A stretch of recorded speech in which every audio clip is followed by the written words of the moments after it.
তো বন্ধুরা, আজকে আমি চলে গেছিলাম ইন্ডিয়া ভার্সেস কুয়েতের ওয়ার্ল্ড কাপ কোয়ালিফায়ারের ম্যাচ দেখতে যুবভারতী ক্রীড়াঙ্গনে। ওখানে যাওয়ার সময় আমি দেখি যে মাঠের সামনে অনেক লাইন, ওই লাইন দিয়েই মাঠে ঢুকতে হবে। তো আমি রীতিমতন লাইন দিয়েই মাঠে ঢুকলাম আস্তে আস্তে করে। ঢোকার পরেই আমি দেখি যে আমার হাতে ধরিয়ে দেওয়া হলো একটা সুনীল ছেত্রীর মুখোশ।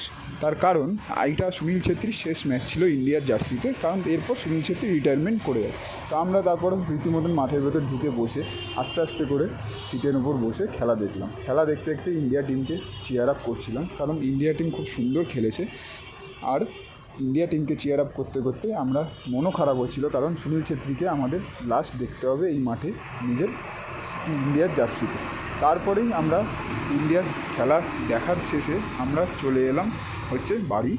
ইন্ডিয়া টিম যদিও ড্র করেছিল, কিন্তু আমাদের মনে আক্ষেপ ছিল না, যে কারণ ইন্ডিয়া টিম হেরে তো যায়নি,